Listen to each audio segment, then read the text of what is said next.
இதில் முக்கியமானது இந்த வேர்ட்ஸ் எவ்வளவு அமௌண்ட்டை எழுதுறது அப்படிங்கும்போது இந்த அசட்டை பொறுத்தளவில் ரீவேல்யூடு அற்றுன்னு சொன்னாங்கன்னா அவங்க அற்றுன்னு சொல்லியிருக்கிறது மார்க்கெட் வேல்யூ. அப்போ மார்க்கெட் வேல்யூக்கும் பேலன்ஸ் ஷீட்டில் உள்ள புக் வேல்யூக்குள்ள டிஃபரன்ஸை பார்த்து ப்ராஃபிட்டாக கெயினான்னு எழுது. அதே போல் இன்க்ரீஸ்டு பைன்னு சொன்னால் கெயின், டிக்ரீஸ்டு பைன்னு சொன்னால் லாஸ்.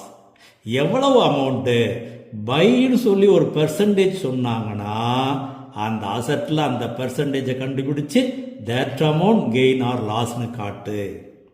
அதே போல் increased to gain, decreased to loss.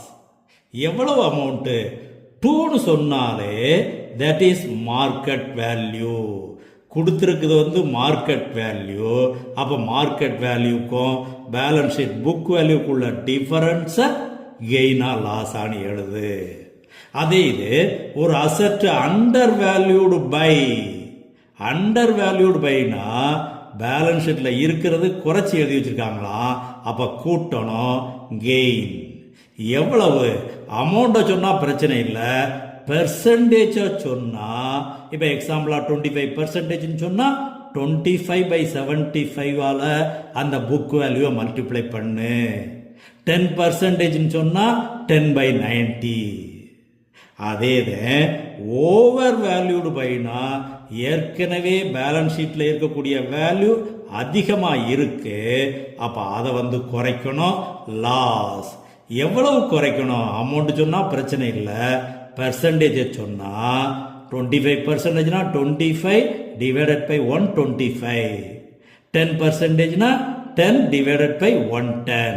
இது எல்லாமே கோல்டன் பாயிண்ட் 5ல டிஸ்கஸ் பண்ணியிருக்கோம், தெளிவாக பார்த்துக்கோ.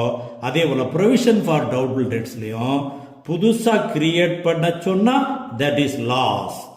இன்க்ரீஸ்டு டூ, டிக்ரீஸ்டு டூன்னு சொன்னால் அது எவ்வளவுங்குது இங்கே சொன்ன மாதிரி கவனமாக பார்த்துக்கணும். சில நேரங்களில் பேடட்ஸ் வரும், அது போக மீதி அமௌண்ட்ல ப்ரொவிஷன் ஃபார் டவுட்ஃபுல் டெட்ஸ் அப்படின்னு சொல்லலாம். இதையும் கவனமாக பார்த்துக்கோ. கோல்டன் பாயிண்ட் 5ல தெளிவாக டிஸ்கஸ் பண்ணியிருக்கோம். I like you partner.